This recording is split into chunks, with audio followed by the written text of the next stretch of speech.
Jeremiah 33. At babasa tayo ng verse 14 hanggang 18. The Bible says, "Behold, the days come, saith the Lord, that I will perform that good thing which I have promised unto the house of Israel and to the house of Judah. In those days and at the time will I cause the branch of righteousness to grow up unto David, and he shall execute judgment and righteousness in the land. In those days shall Judah be saved, and Jerusalem shall dwell safely, and this is the name wherewith she shall be called, the Lord our righteousness. For thus saith the Lord, David shall never want a man to sit upon the throne of the house of Israel, neither shall the priests, the Levites, want a man before me to offer burnt offerings, and to kindle meat offerings, and do sacrifice continually. The future world where righteousness reigns. Meron po tayong darating na mundo na tunay na righteousness ang maghahari. Hindi lamang sa Pilipinas, kundi sa buong mundo. Ang paborito ng mga politicians, lalo na yung mga naniniwala sa covenant theology, ay righteousness exalteth a nation. Ibig sabihin, kung ang bansa ay righteous, ang leaders, ang bansa ay pinamumunuan ng mga Kristiyano at most preferably mga Baptist.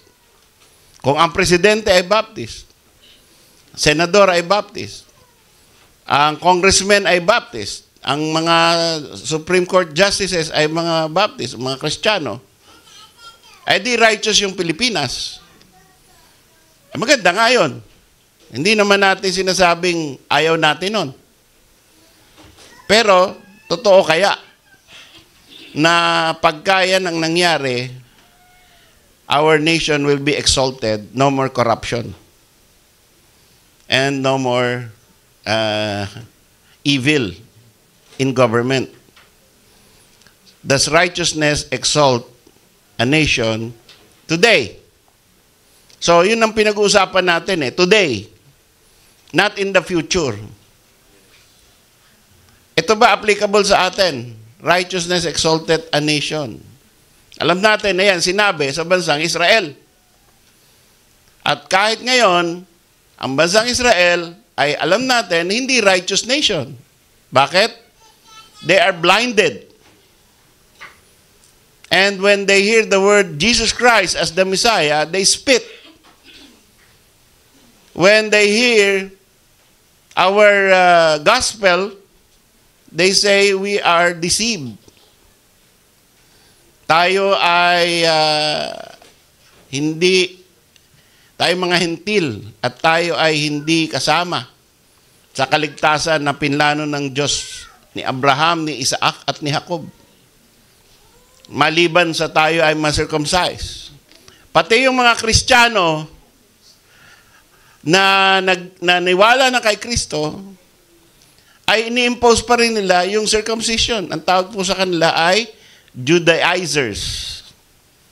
Kaya, ang sabi ni Paul doon sa Galatia, who hath bewitched you? So, may mga Kristiyano na gustong bumalik tayo doon sa Mosaic Law. At ang tawag ni Paul dyan ay mga bewitched Christians. Mga nakulam na mga Kristiyano. So, posible pala na ikaw tumanggap na sa Panginoon, Kristiyano ka na, binago ka na, pero nakulam ka pa rin. Not in the sense na kaya kang pasukin ni Satanas at iposes. Yun ay imposible because greater is He that is in you than he that is in the world. Di ka na pwedeng maposes. Pero pwede kang makulam sa doktrina. Pag naturuan ka ng false gospel, another gospel, Of course, the Holy Spirit, if you're truly saved, will turn you back into the truth and cast away the lie. So, yan po ang nangyayari. And we have friends who are deceived, some maybe Baptist or former Baptist, na kumakagat, sumasagpang doon sa mga bagong doktrina. Kagaya nitong team na pwedeng maging righteous nation ang Pilipinas. Kaya magkaisa tayo mga Baptist. Kalokohan po yan eh. Hindi tayo pwedeng isa-isang tabi ang mga doctrines na precious sa atin para lang magkaisa at para yung bansa natin umunlad, magkaisa na tayo. Mas importante, unity in doctrine rather than unity as a nation. Yung bansa nga natin, nagkaisa tayo. Ha? Pero, kinagat naman natin yung mga doktrina for the sake of unity na pwede nang magsalita magpastor ang babae. Pwede nang maging song leader ang bading. Pwede nang mga kagaya ng Vatican. Di ba? Bumigay. Si Pope Francis bumigay. I encourage now bishops to bless same-sex unions. Isipin mo yun. For thousands of years, yan ang tindig nila. Hindi pwede. Ngayon ibe-bless na ang same-sex union. Ano na susunod? Pwede na maging pare. Pwede na maging pope. Baka yung susunod na pope, gay na. Antikristo na yun. Diba? Although antichrist na nga yung religion. Pero, ang sabi sa Daniel, the antichrist shall not have the regard for women. Ibig sabihin, hindi siya na-attract sa babae. Yung antikristo daw. Yung beast. Lalaki siya. Pero hindi niya gusto ang babae. Sino gusto niya? Kapwa lalaki. So, maraming mga nagsususpecha na bading yun, antikristo. So, yung mga ganyan na nakikita natin that for the sake of unity, kasi nahahati ang Catholic Church ngayon So, for the sake of unity, sige na nga, pwede na. Diba? So, ganun din na, sumusunod din yung mga Baptist. For the sake of unity, pipikit mo na lang, sige nga, pwede na rin.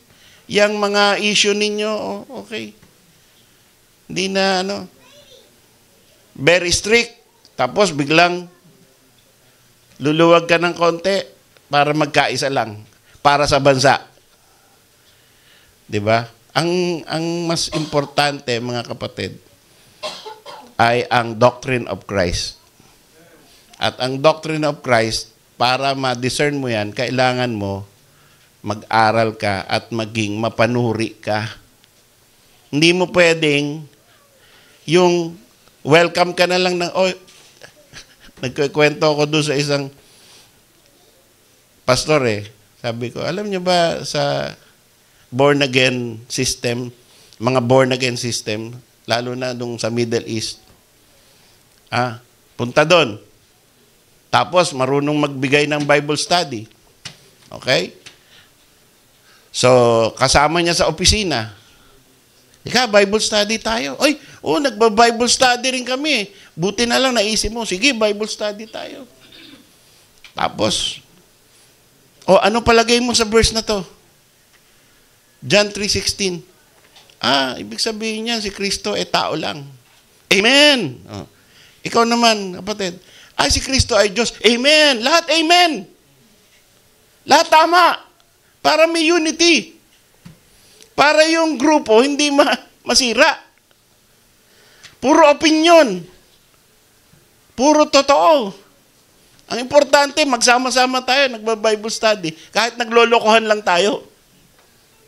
Church na tayo ng Panginoon. Di ba? Yan ang mga born-again style. Born-again tayo, no? Huwag kayo malilito. Sabi ng Bible, you must be born again. So, we, Baptists, are experience the new birth. Pag sinabing born again, yung mga born again, sila, yung mga grupo na ang commonality lang nila, tinatawag nila yung sarili ng mga born again. Hindi na Catholic. Born again na. Ayun. So, iba po yung katawagan ng grupo at saka yung estado ng kaluluwa. Okay? So, we are born again, but there are born again groups, and the born again groups style is unity without doctrine. And that is bad. So, in the future world, this will be the true unity under Christ. Sa future world, ito yung sinasabi, behold, the days come, saith the Lord, that I will perform that good thing which I have promised unto the house of Israel. So in the future Israel, there will still be nations in the millennial reign of Christ. Ang pinag-uusapan na natin dito. After Armageddon, after the last war that destroys everything, may matitira pa din. At yung mga matitira na yan, may mga grupo pa rin ng mga tao, may mga bansa pa din. Okay? Di natin alam kung yung Pilipinas, Pilipinas pa rin. Baka magiging na yan Maharlika. Kung China, baka may China pa rin. Di natin alam. Basta may bansa at may lahi. So, yung bansa, yung pagkakahati niya, mga lahi. May mga tao pa din. Totoong tao, hindi pa-glorified na tao. Kasi dalawa na ang uri ng tao eh. At the last trump, we shall be raised incorruptible. So we are a different kind of creation. We have a different kind of body. Pero may matitira pa rin na mga normal na tao, normal bodies. And divided in the nations. Doon sa mga matitira, merong nation of Israel. And this will be the recipients, finally, of the promise of God na inihuhula dito sa Jeremiah 33. That the days come, said the Lord, that I will perform that good thing which I have promised. God's promises cannot be unfulfilled. They will all be fulfilled. Pag nangako ang Panginoong Diyos, siguradong mangyayari. At isa sa pangako ng Panginoon, ang bansang Israel ay mamumuno above all the nations of the world. Hindi pa, noong panahon ni Solomon, nangyari yan. Kaya lang, bumagsak ulit sila. Pagdating ng Panginoong Jesucristo, the Son of David, He will rule and reign the whole world as the Son of David and will sit on the throne of David. And He will rule the whole planet Earth as a Jew. Totoo namang Son of David ang ating Panginoon. Born of the Virgin Mary. And Mary was in the lineage of David in another set. Nakita niyo yung sa Luke, tsaka sa Matthew. Yung si Joseph, yung kanyang foster father, ganun din, in the line of David. So legally speaking, at tsaka in DNA, DNA, tao ang Panginoon eh, so may DNA. No? Kung meron ng DNA science noong panahon ng Panginoong Jesucristo at nakuha yung strand of hair ng Panginoon at nakakita, kitang-kita ang kanyang genetic code na siya ay nasa linya ni David. Pwedeng yun ang mangyari. Okay? So, matutuloy ang pangako ng Panginoon. Ano ba sabi rito? In those days, sa verse 15 tayo, in those days, at that time, future yan, will I cause the branch of righteousness. Sino yun? Panginoong Jesucristo yun. The branch of righteousness. He is both the root of righteousness and the branch of righteousness because He is righteousness. So, huwag kayo malilito na branch lang pala ang Panginoon. Hindi. Main ang Panginoon. He is the main and He is the branch because He is all righteousness. And righteousness will really be happening in the whole earth. Hindi lang sa Pilipinas. Paano magkakaroon ng righteous kung may sinful men pa rin? Sinful pa rin ng tao, may sinful nature. Paanong mananaig ang righteousness under Christ kung meron pa ring sinful? Hindi ba magkakaroon ng corruption in government? Hindi. Bakit? Christ will rule with a rod of iron. Siya ang benevolent dictator. The whole earth will experience how a real ruler will rule. He is the benevolent dictator. Ibig sabihin, mabait siyang diktador. Pero alam niya lahat ng nangyayari sa buong mundo. At meron siyang rod of iron. Ano ba yung rod? Pamalo. Ang pamalo natin, di ba? Pag namamalo tayo ng bata, sinturon. Sino dito ang namalo ng anak niya na ang ginamit martilyo o crowbar or hindi kaya yung kabilya? Ang bihira, no? Kabilya. Sobrang tigas ng ulo mo. So, rod of iron yun, yung kabilya. He will rule with the rod of iron. But He will promote righteousness in the whole earth. Kaya, isipin nyo, no? Pagka hindi ka sumamba sa Panginoon, hindi uulan doon sa bansa mo. Directly proportional. So, sino ang, kahit may sinful nature ka, self-interest ng bansa mo, sumamba ka. Sumunod ka sa Panginoon. So that is the future. There will be worldwide righteousness ruled by the branch of righteousness. Pero ito, no, tingnan nyo to. In those days and at that time, will I cause the branch of righteousness to grow up unto David. Ano yung sabihin ng to grow up? Lumaki. Merong tao na lalaki, lalago. Paanong nangyari yun? Because the Lord Jesus Christ became a man. That is the way we understand this term, the grow up. Grow up unto David means ang Panginoon ay ipinanganak and He grow up. And He increased in wisdom and stature. Lumaki siya. Diba? Itong batang to, dati baby, ngayon lumalaki na.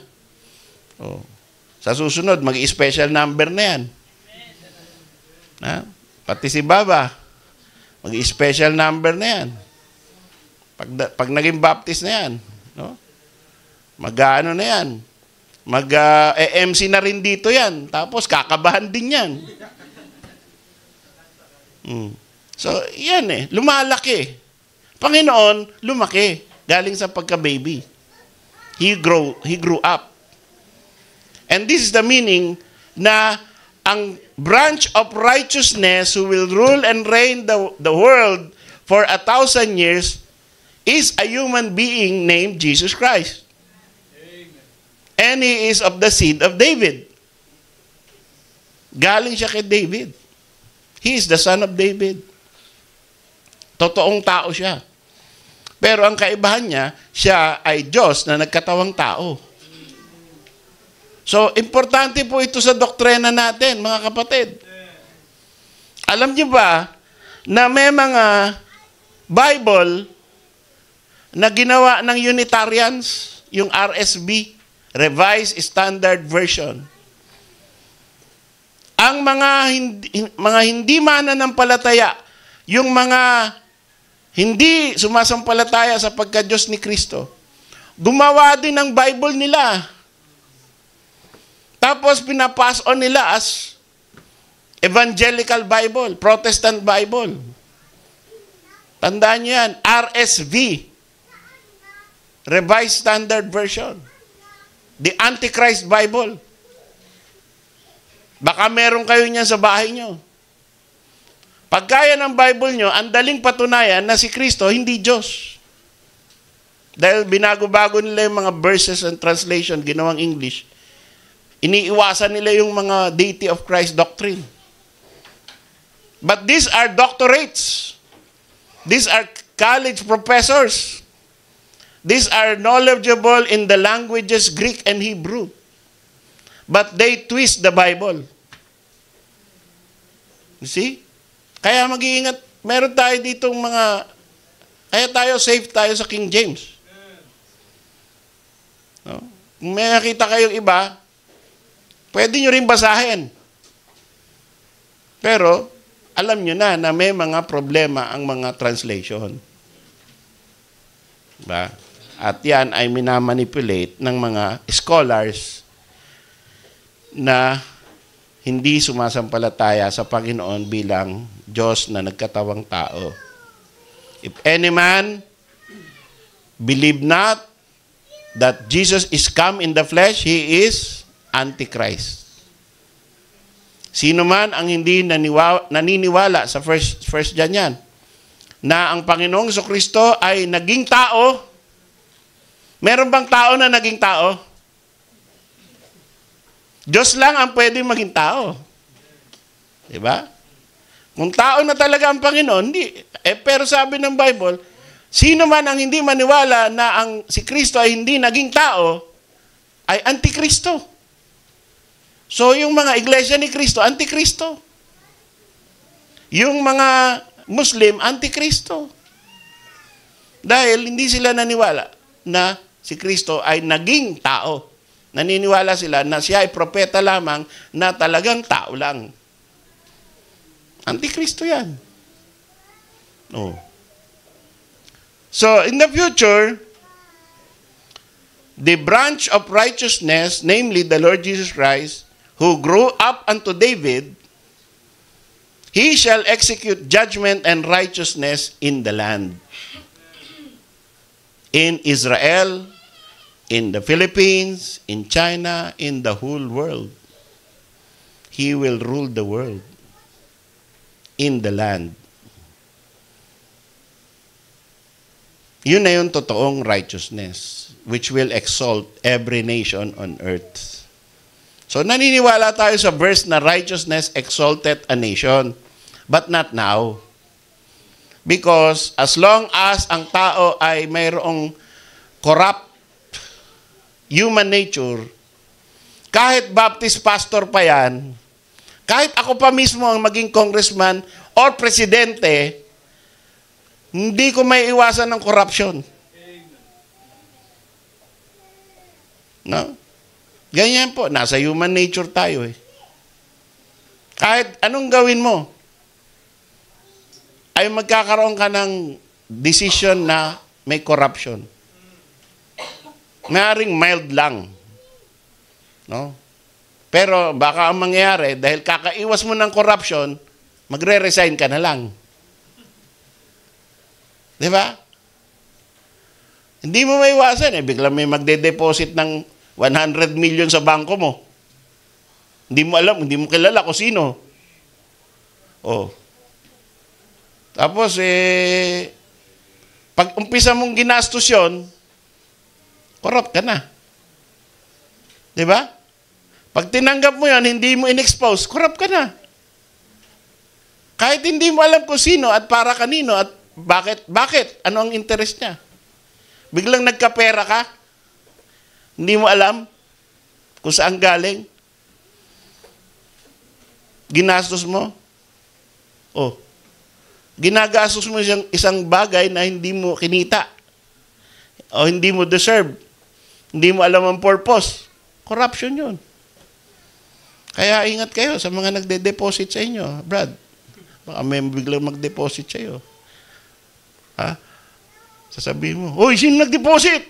Hira yan. Ayoko niyang ganyan." Di ba? Kailangan ano alam natin. Ngayon, pag sinabing love gift ko yan, yun. Okay. Sige. Huwag mo na sabihin kung saan galing. 'Di ba? Kung love gift. Okay. So, praise God. May mga ganong kapatiran tayo. No? So, in the future, the branch of righteousness will be the King of Israel and the King of the world. He shall execute judgment and righteousness in the land.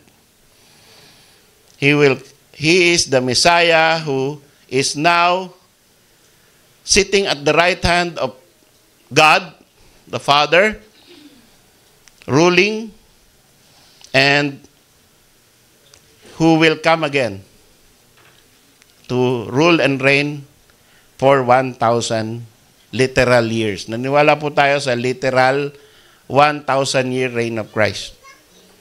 Yung mga post-millennials tsaka amillennials ay hindi literal yung 1,000 years. Tayo, premillennial tayo. Naniniwala tayo sa totoong 1,000 taon ang ruling ng Panginoon. In the future, Judah will be saved. Tingnan, verse 16.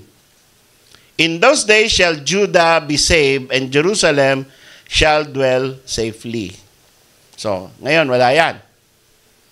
Diba? Napakadelikado sitwasyon ngayon sa Judah. Na kahit bigyan ka ng free ticket to Israel, delikado. Wag muna. Wag niyo muna Brad. Wag muna kayong pumunta doon. Medyo delikado Kahit libre. Mamaya, habang nandun kayo, biglang may galing Yemen na rocket. Sumabog. Tapos, naiwasan mo. Bira, naka-bomb shelter ka. Paglabas mo, may galing naman ng Lebanon. Tinamaan ka na. Diba? So, delikado yung mga panahon ngayon.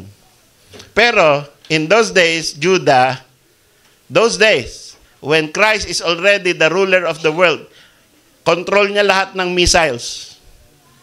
Control niya lahat ng weapons. Actually, sabi doon, pagdating daw ng panahon na yan, they shall turn their weapons of war into plowshares. Lahat ng swords magiging plowshares. So, yung mga tangke, mga gera, mga panggera, i-convert nila yan, magiging mga traktor para gumawa ng mag-build at imbis na manira. They shall turn their swords into plowshares. So, ang ganda, peace. Matutuloy na yung peace on earth, goodwill toward men. No? Because Christ is reigning on earth. And with all His power, walang makakapalag. Di ngayon pag may judge, sabihin natin, unfair! Di mo naman talaga alam. Panginoon, may mga anghel na kasama. Pag nag-judge yan, totoo. Hindi pwedeng unfair. So there will be a national salvation of the nation of Judah or Israel.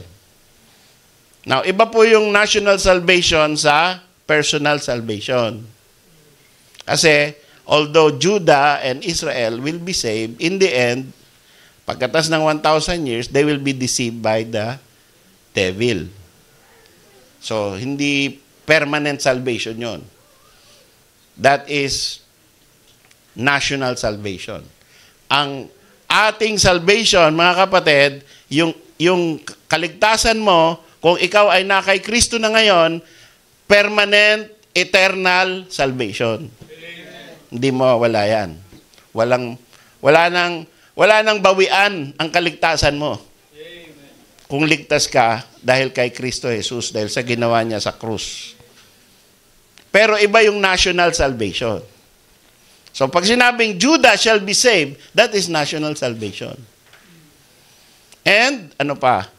Jerusalem shall dwell safely. So, pwede kang pumunta ng Jerusalem, walang terrorism, walang Hamas, walang Hezbollah, walang Islamic Jihad, walang Abu Sayyaf. Lahat ng pupunta sa Jerusalem ay meron ng safety. And this is the name. And because of this situation, there will be a name that will be called to the nation of Judah, Israel, and Jerusalem. The Lord, our righteousness. Mapapalitan yung pangalan ng Jerusalem. Kasi Jerusalem means peace. Diba? Ano ba ibig sabihin ng Jerusalem? Salam, peace. The land of peace. The city of peace. So, mapapalitan niya ng the Lord, our righteousness. Yan na ang totoong righteousness. Ang Panginoon, ang ating righteousness. Ang righteousness of the nation comes from the Lord. For thus saith the Lord, David shall never want a man to sit upon the throne of the house of Israel. Ito yung pangako sa bansang Israel. Na lagi siyang pamumunuan ng anak ni David. And sino pa yan kundi ang Panginoong Jesucristo? Neither shall the priest, the Levites want a man before me to offer burnt offerings and to kindle meat offerings and to sacrifice continually. So mga kapatid, tayo po ay may magandang future because of Christ. And I do hope na lahat ng nandito ngayon sa building na ito, magkakasama tayo pagdating ng future na yan. Yung mga bata na yan, siguraduhin nyo, witnessan nyo sila. No? Wag lang puro academics. Maganda ang academics. Maganda maging scholar. Pero, sabihan nyo sila tungkol kay Kristo. Para kasama nyo sila. Pagdating ng Panginoon to rule on earth. Yung mga magulang natin. No? Yung ating mga mahal sa buhay. Dalhin natin dito kung hindi mo kayang witnessan. Pero mas maganda kung mag-aral ka, sabihan mo. Pero you can bring them here so that God perchance might convict them of their sins and give them salvation. Pagdating ng panahon, mga kapatid, we have a bright future. Sinasabi ng mga COP21, COP21, we will die because of the CO2 levels in 10 years. 10 years, hindi mo na maihinga ang earth.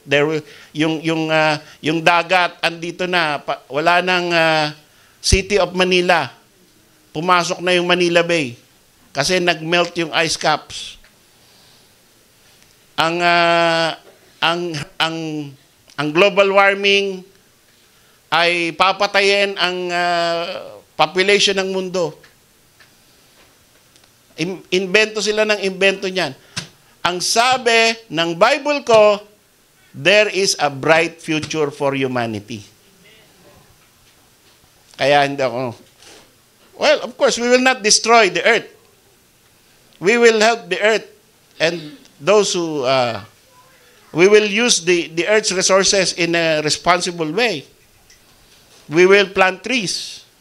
But, pagka pinag-usapan na yung buong mundo, ang future ng buong mundo, mas naniniwala ako sa Isaiah, sa Jeremiah 33, kaysa sa mga scientist na sinasabing hindi yan totoo. Tayo po ay tumayo.